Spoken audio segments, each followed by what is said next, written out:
Honorable Chief Minister. Please. నేను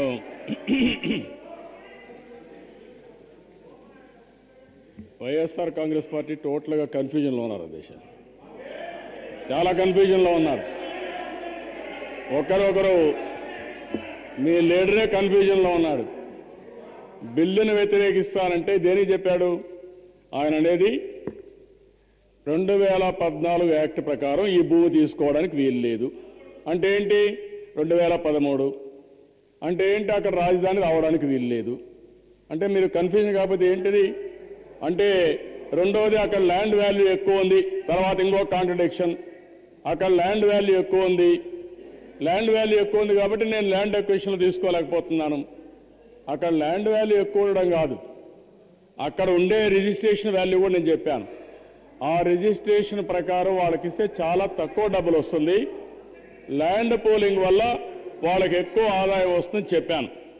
అదే మాదిరిగా మూడోది వాళ్ళు చూస్తే మేమేదో ప్రభుత్వం రియల్ ఎస్టేట్ వ్యాపారం చేసుకుంటామని మాట్లాడుతున్నారు. ప్రభుత్వం రియల్ ఎస్టేట్ వ్యాపారం చేయదు అధ్యక్ష. ఈరోజు వాళ్ళు చెప్పినట్టు అక్కడ ఇన్ఫ్రాస్ట్రక్చర్ కట్టాలి, వరల్డ్ క్లాస్ ఇన్ఫ్రాస్ట్రక్చర్ కడితేనే అక్కడ భూమికి విలువ పెరుగుతుంది.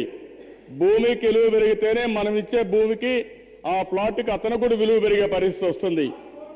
అదే మరి అధ్యక్ష వీళ్ళకందరికీ అలవాటు కాబట్టి అదే మాట్లాడుతున్నారు.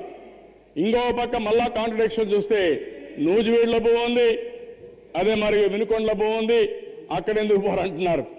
ఇదంతా చూస్తే అధ్యక్ష చాలా స్పష్టంగా మీకు అర్థమవుతుంది ఆ పార్టీ అక్కడ రాజధాని రావడానికి భరించలేకపోతున్నారు, ఊహించలేకపోతున్నారు. అభివృద్ధి జరిగితే తెలుగుదేశం ప్రభుత్వానికి మంచి పేరు వస్తుందని బాత్తోని ఇవన్నీ చేస్తున్నారు తప్ప ఇంకోటి కాదు.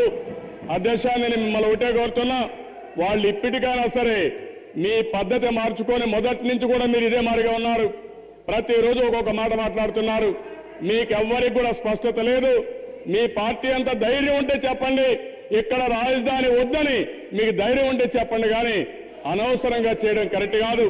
నేను అందుకని అధ్యక్ష వీళ్ళు ఈ విధంగా చేస్తున్నారు కాబట్టి రాష్ట్రంలో ఉండే ప్రజానీకానికి విజ్ఞప్తి చేస్తున్నా, ఆలోచించమని కోరుతున్నా. ఇది మన జాతికి సంబంధించిన విషయం, భావి తరాలకు సంబంధించిన విషయం. అందుకని ఈ నూతన రాజధాని నిర్మాణంలో ప్రతి ఒక్కరూ భాగస్వాములు కావాల్సిందిగా మరొకసారి కోరుకుంటూ ఏకగ్రీవంగా మిగిలిన వాళ్ళందరినీ సపోర్ట్ చేయమన్నా వాళ్ళు చేయడం నాకు ముందే తెలుసు అధ్యక్ష, అందుకే మరి చేస్తున్నారు. అందుకనే కోరుతున్నా ఇప్పటికైనా సరే భావి తరాలు మీకు సహకరించాలంటే మనసు మార్చుకొని ఇప్పటికైనా సహకరించండి, అది హోందాగా ఉంటుంది.